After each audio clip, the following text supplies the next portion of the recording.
Breaking down the Vikings from the perspective of a former NFL General Manager of the Year. It's Jeff Diamond's Purple Report. Presented by your select Minnesota Buick GMC dealers. Welcome to Jeff Diamond's Purple Report, brought to you every Monday and Thursday during the Viking season, occasionally Tuesday, such as today after the Monday night game. And we're presented by your select Minnesota Buick GMC dealers and the 2025 GMC Sierra 1500 on 1500 ESPN, available 24/7 on YouTube via link from the Score North website. I'm Jeff Diamond, former Vikings GM, former Tennessee Titans president. Our producer is AJ Fredrickson, does a fantastic job getting our show on the air, pulling all of our highlights and clips. And AJ, that was quite the opener.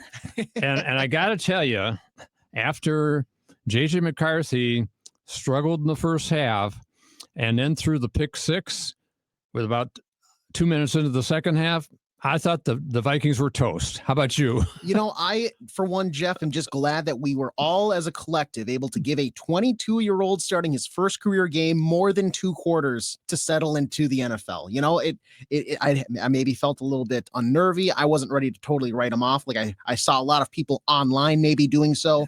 But boy, the first, what is it? The Charles Dickens book, A Tale of Two Cities? It was a tale of two halves for the Vikings last night.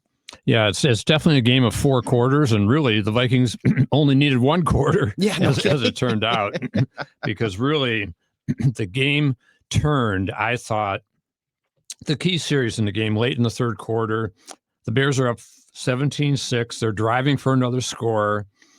They get to the Vikings 24, and then they get a holding penalty, 2 incompletions, an intentional grounding call on Caleb Williams, forces a 50-yard field goal attempt that they miss.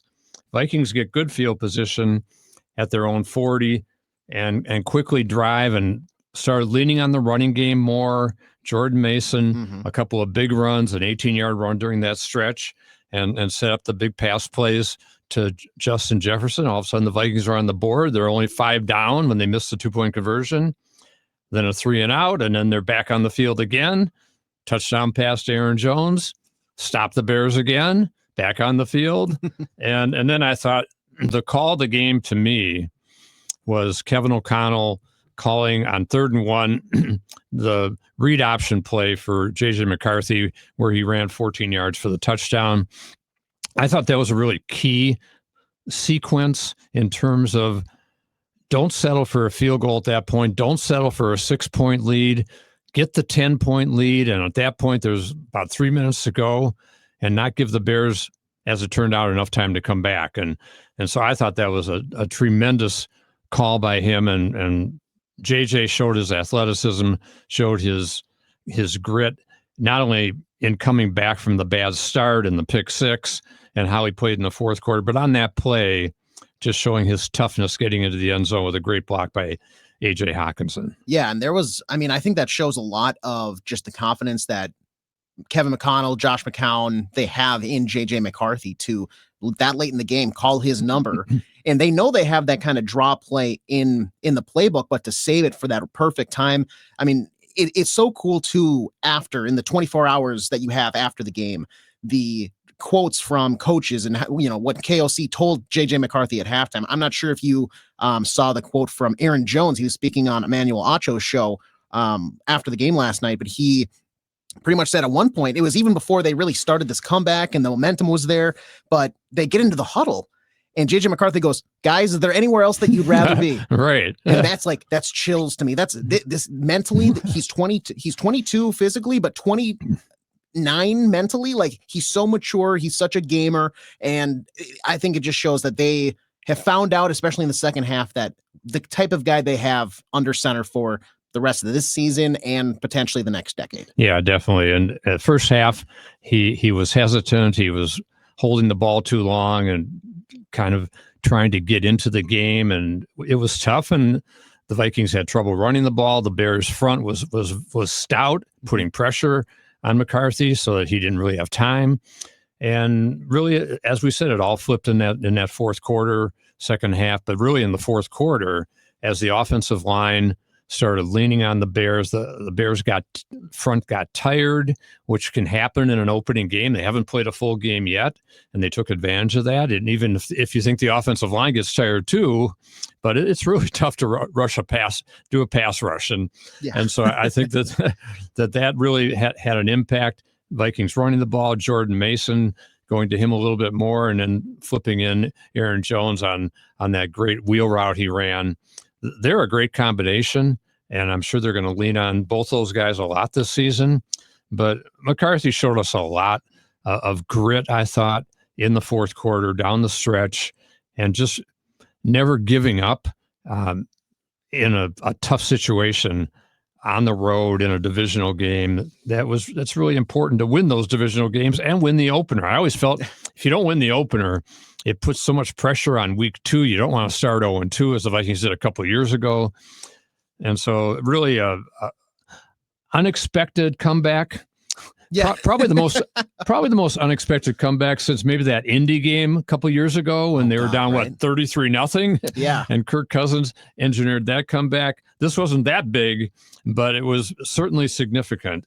And get off to a 1-0 start heading into the Sunday night game when Michael Penix, with Kirk Cousins sitting on the bench, come to U.S. Bank Stadium for the home opener. That's going to be a great atmosphere on Sunday night, and we're going to break that down on Thursday as we preview the Vikings and the Falcons. But before we get to that, let's hear a couple of our audio highlights and a couple interviews from the terrific win in the opener, 27-24 over the Bears at Soldier Field.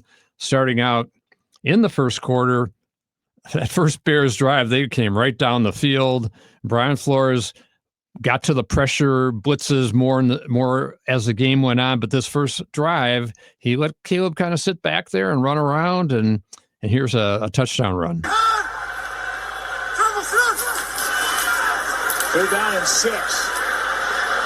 Williams, a lot of room, looking for the end zone. He is in. That's Joe Buck on the call for ESPN and ABC with Troy Aikman. I thought a key sequence, Vikings really struggling offensively in the first half. We know that. Bears defense dominating. But finally, McCarthy hits Jalen Naylor on a big 28-yard pass play right before the half and sets up this talk about unexpected, 59-yard tying the Soldier Field record field goal by Will Reichard. With 11 seconds to go. High snap, Reichard. He's got it.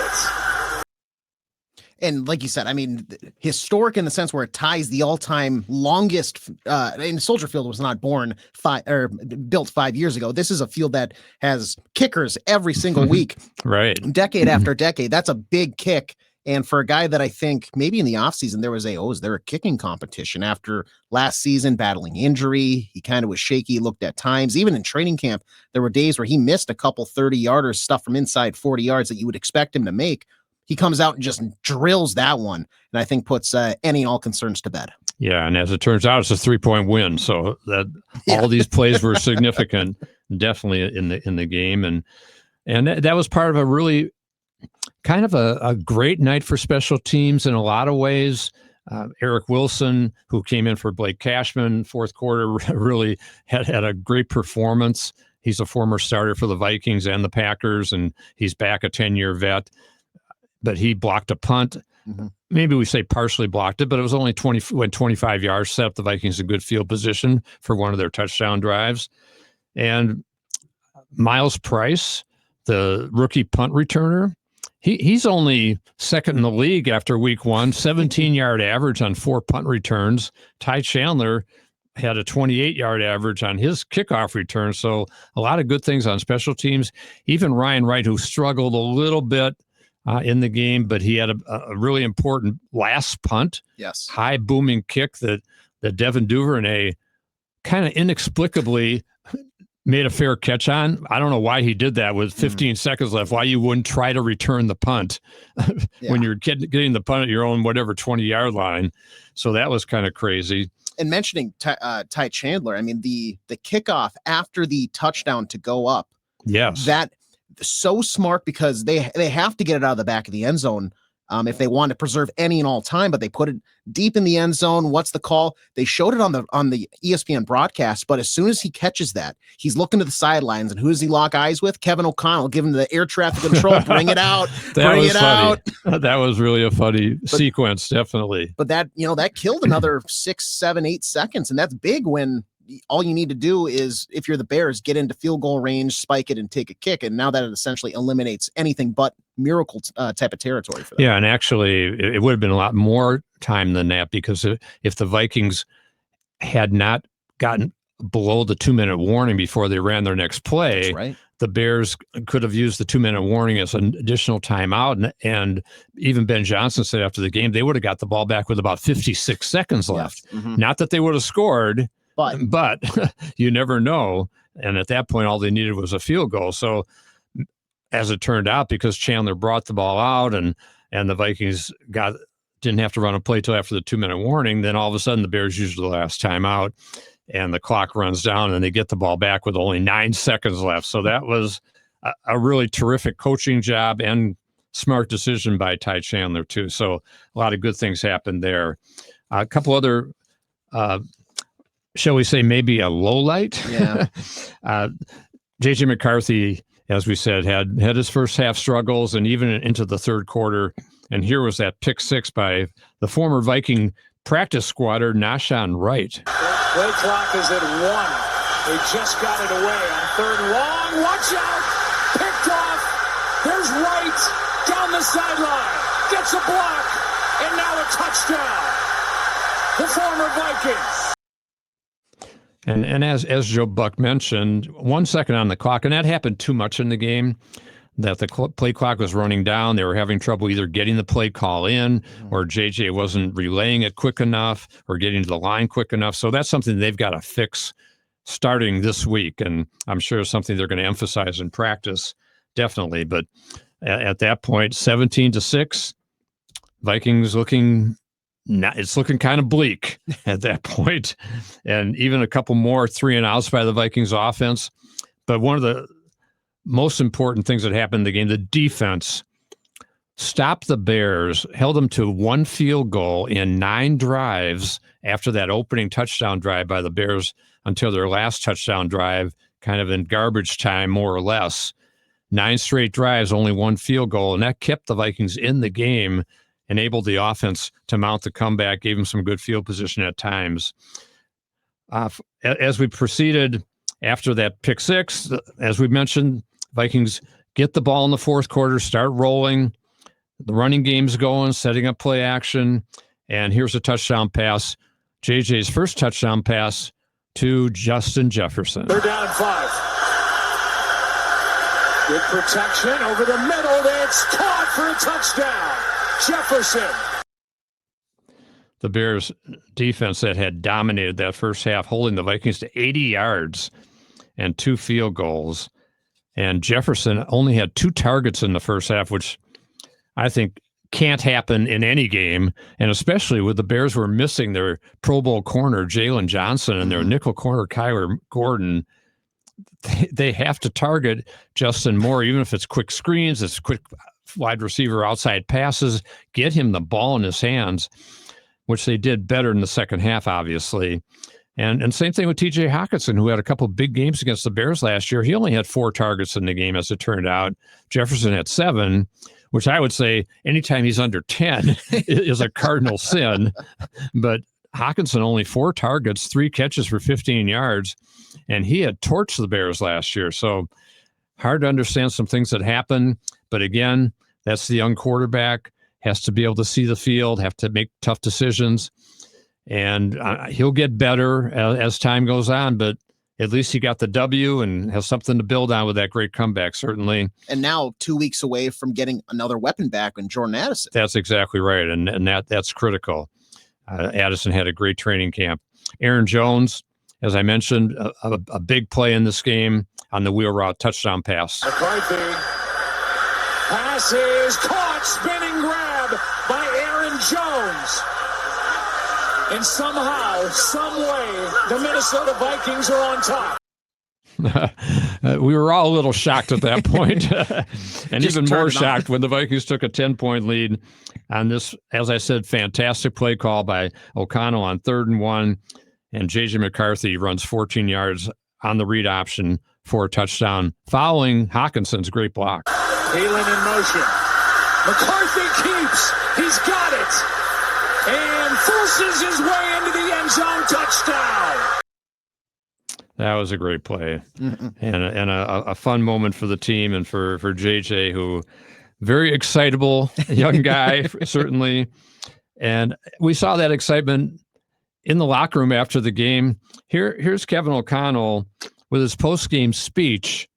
And as he gets into the speech, he's talking about the defense. He's talking about special teams. He's talking about everybody's getting a game ball.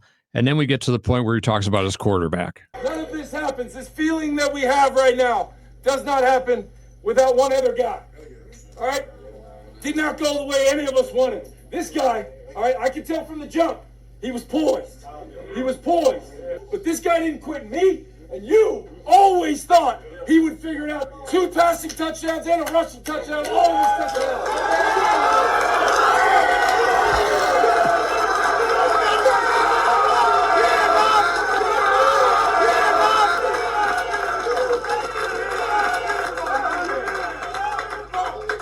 That's why you guys put a C on his chest. That's why he's going to break his neck right now. Hey, this is the beginning, but I think we proved something to ourselves tonight. We know what we got in the tape, and let's let it out every week. On to the next one, boys. Family on me, family on 3, 1, 2, 3. That's a fun sequence there, and always fun to win. Winning the opener is great. Yes. Winning any time in the NFL is great. Winning the postseason is even better, and that's the goal this year. And let's talk about our great sponsor, the Select Minnesota Buick GMC dealers. GMC trucks weren't built overnight like every American achievement. They are a result of dedication to mastering the art of design and the science of engineering to build upon prior knowledge year after year, decade after decade. GMC, over 100 years dedicated to the art of engineering and the ambition to always move this country forward. We are professional grade. Well-qualified buyers get 0% APR on 2025 GMC Sierra 1500 crew cab models with a 5.3-liter engine with an average finance savings of $4,322 plus $1,500 bonus cash. That's a total value over $5,800 plus no monthly payments until next year. See your Select Minnesota GMC dealer today. Length of contract limited, deferred monthly payments for 120 days. Must finance with GM Financial. Down payment required at signing if applicable. Finance charges accrue from date of financing. Some customers will not qualify. Savings based on bank rate of 5.64%. Not available with lease and some other offers. Take new retail delivery by 9/30/25. So the Vikings are 1-0 heading into Sunday Night Football, second straight primetime appearance. And I'm sure that they'll be feeling very happy this week and looking forward to welcoming the Atlanta Falcons to US Bank Stadium. It should be a raucous crowd on Sunday night. Mm-hmm. And Brian Flores, I'm sure, has drawn up some good blitzes for Michael Penix Jr., the second-year quarterback, just as he did for Caleb Williams as the game went on last week. And talking coaches, here's Kevin O'Connell in his post-game press conference talking about finding a way to win. There's a lot to unpack after that one, but I'm so proud of our team. I'm proud of, I think days like this kind of affirm a lot of the things that, we really feel are important with our organization from a standpoint of when things aren't going well, things aren't going your way. I thought the defense, battled and kept us in the football game. Special teams made some huge plays. Obviously, Miles Price with some big returns. Will Reichert with, the field goal to give us a little bit of life there at the end of the first half. I was just so proud of JJ and our offensive group. There's 1,000 things that we all can clean up. There's 1,000 things that myself and our staff will get cleaned up. We can all be better, but to come to this place, ton of energy in the building, and find a way to just keep playing, just keep trying to find a way. interesting thing too, AJ, is the way that McCarthy finished the game. I think that'll give O'Connell and the coaches more confidence to let him turn it loose earlier. Oh, yeah. As opposed to he really didn't have a chance to throw downfield very much. Part of that was the pressure by the Bears. And Atlanta doesn't have a bad defense either. They held Tampa Bay to 20 points in their, or 23 points in their opening loss, and really held Baker Mayfield down. But a couple of things that I think need to happen. McCarthy needs to get the ball out quicker. We know that, especially early in the game. The running game has to get started sooner, and maybe part of that is going more to Jordan Mason as kind of that hammer. Be better on third downs. The Vikings did not convert their first 8 third downs in this game. We're 3 of 12 overall. The good news, the defense was also 3 of 12 against the Bears and stopped them on a 4th down play in the first half, where I thought Ben Johnson should have kicked the field goal in what looked like a low-scoring game and get a 7-point lead at that point. The Vikings missed Christian Darrisaw. We know that. Missed Harrison Smith. The secondary, there were some wide-open people running. Fortunately, the pressure was ramped up in the second half, and Caleb missed some open shots, and especially DJ Moore deep, wide open on a busted coverage by Isaiah Rodgers and Jay Ward. So the secondary needs to be shored up. I think Harrison Smith will help that when he gets back, and we'll see if he makes it back this Sunday. Darrisaw, I think part of the reason they held him out was because of the lousy turf at Soldier Field.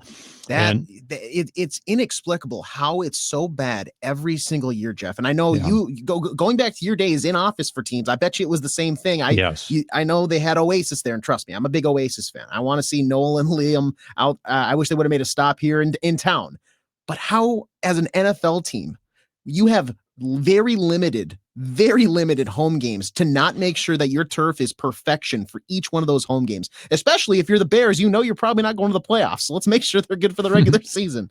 It's crazy that you see how patchy it was, and it was one of those, I think, from a mile away, anybody's thinking here comes some major injury. So luckily nobody really, at least to our knowledge, fell victim to that last night. Yeah, we'll see what happens with Blake Cashman's hamstring that he pulled chasing Caleb Williams. That probably wasn't field related. That was just trying to catch Caleb, who's a kind of a tough guy to bring down, and he's got sneaky speed. Mm-hmm. And so we sacked twice on 12 pressures last night. Yeah, right. So I think some of the questions this week will be the health of Darrisaw, Cashman, Harrison Smith. They need those guys back. They also, I think, missed C.J. Ham on special teams. Kick coverage was very spotty. The Bears averaged over 31 yards at kick return. And C.J. is one of the big guys on kick coverage. So, but positive things defensively. Those defensive tackle rotation, terrific. Javon Hargrave, 2 sacks, 5 tackles, 2 tackles for loss. Jonathan Allen, very impactful, 3 tackles, a bunch of pressures. Jalen Redmond had a stuff on a run play. Drake Rodriguez. So that rotation looks really promising, and the edge rushers had lots of pressure. They didn't necessarily get Caleb down, but they had him on the move. Grenard and Van Ginkel had to be frustrated, but Andrew Van Ginkel made a lot of plays, had some pass breakups, almost another one of those pick sixes for him. Mm-hmm. And here was Andrew Van Ginkel talking after the game about the defense. Our motto is, just keep giving the ball back to the offense, keep giving them back. Eventually, they're going to break through. You saw the running backs that we have, JD, Aaron, they can, when they get downhill, they can make some plays. Once JJ settled in and the playmaker that we all know that he can be, the sky's the limit for them. So just get them the ball back and see what they can do. And we mentioned before JJ McCarthy. We need to hear from the young quarterback. Very excited. Went back to his hometown of Chicago, LaGrange, Illinois. A lot of family and friends in the crowd. Big night for him. A lot of tremendous pressure. I don't know. There's too many players in this league this year that have more pressure than JJ McCarthy.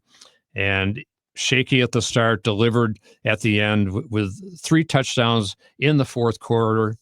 A couple of kind of cool stats that I heard. Mm-hmm. McCarthy is the first quarterback since Steve Young in his NFL debut to have a 10-plus point comeback in the fourth quarter. He was also the first quarterback to win his NFL debut with accounting for 3 fourth quarter touchdowns. So those are some really cool things to build on. And franchise related, he's only the second Vikings quarterback in their first career start with multiple passing touchdowns. Can you name the other one, Jeff? I think it was Fran Tarkenton in game number 1. Fran Tarkenton in game number 1. I think that one is funny and sad because of the history that you have for this team, how rich it is to have only now 2 quarterbacks to throw multiple passing touchdowns in their first game with the franchise. That's pretty remarkable. Right. A few too many penalties for the Vikings, but the Bears had more. Let's hear from McCarthy, and then we're going to go around the league with some really exciting games over the weekend, especially that Bills unbelievable comeback over the Ravens. But here's JJ after the game. Obviously, it's huge to come out of one of these games with a win. Divisional opponent, very tough opponent. I thought they did a tremendous job and played very hard and played well. Got to give a lot of credit to the defense. They bailed us out in that first half. They were throwing a lot of things at us defensively, and defense stuck in there, and especially on the special team side too. That field goal unit, that punt return unit, Jug. I think it was 119 all-purpose yards, and that's just tremendous from a young guy like that to step up. But there's a lot of things we got to clean up. Got to be better on third down, and we're on to Atlanta now. JJ, what was kind of your reaction when you got the play call that was going to be the read option in the red zone there? I was absolutely fired up. It was like the perfect time to call it. Coach McCown actually brought it up in his little pregame speech at the hotel, and he was talking about how he was running Wanda Bear, that's what we call it, in 2013, and I was probably running in 7th grade somewhere, but I was actually 10 at the time, so it's pretty close on that one. But yeah, it was just a perfect play call. The offensive line did a great job. TJ with that block on Jaquan, and just finishing the job. That was one of my favorites for sure. And let's hear again from our great sponsor, the Select Minnesota Buick GMC dealers. GMC trucks weren't built overnight. Like every American achievement, they are a result of dedication. A dedication to mastering the art of design and the science of engineering. To building upon prior knowledge, year after year, decade after decade. GMC, over 100 years dedicated to the art of engineering and the ambition to always move this country forward. We are professional grade. Well-qualified buyers get 0% APR on 2025 GMC Sierra 1500 Crew Cab models with a 5.3-liter engine with an average finance savings of $4,322 plus $1,500 bonus cash. That's a total value over $5,800 plus no monthly payments until next year. See your local GMC dealer today. Length of contract limited. Deferred monthly payments for 120 days. Excludes residents of Pennsylvania. Must finance with GM Financial. Down payment required at signing if applicable. Finance charges accrue from data financing. Some customers will not qualify. Savings based on bank rate of 5.64%. Not available with lease and some other offers. Take new retail delivery by 9/30/25. The Vikings comeback to beat the Bears was terrific, but even better was Josh Allen. Not even the best comeback of the weekend, Jeff. Yes, leading the Bills from 15 points down in the final 4 minutes to beat the Ravens 41-40. Allen threw for 394 yards, 2 TDs, rushed for 2 TDs. He's my son-in-law's fantasy quarterback, so he was very happy about that. The Green Bay Packers made a loud statement with their dominant 27-13 home win over the defending division champion Lions, who are missing 2 starters on their offensive line, missing 2 coordinators. Jared Goff, when he doesn't have the protection, he's not the same guy. Not even close. And wow, did the Green Bay look good. Micah Parsons made an impact with a sack and several pressures. Aaron Rodgers had a surprisingly strong debut, unfortunately, for those of us who are sick of him. It's against the Jets, though, so everybody just calm down. Right, it's only week 1, but he threw 4 touchdown passes. And the last year's 2 Super Bowl teams opened with different results. The Eagles beat the Cowboys, where the Chiefs were upset by the Chargers. Vikings week 2 opponent, we're going to break down the Atlanta Falcons this Thursday night on our show, Thursday afternoon. Falcons lost 23-20 to Tampa Bay, and that was a tough divisional loss. Their kicker, Koo, missed a 44-yarder that would have tied the game in the final seconds. So that'll be the Michael Penix, JJ McCarthy matchup of 2024 first-round QBs. And we'll break it down on Thursday. This has been Jeff Diamond's Purple Report, brought to you every Monday and Thursday during the Viking season, occasionally Tuesday, by your select Minnesota Buick GMC dealers in the 2025 GMC Sierra 1500 on 1500 ESPN, available 24/7 on YouTube via link from the Score North website. This is Jeff Diamond with AJ Fredrickson, and we will talk to you on Thursday.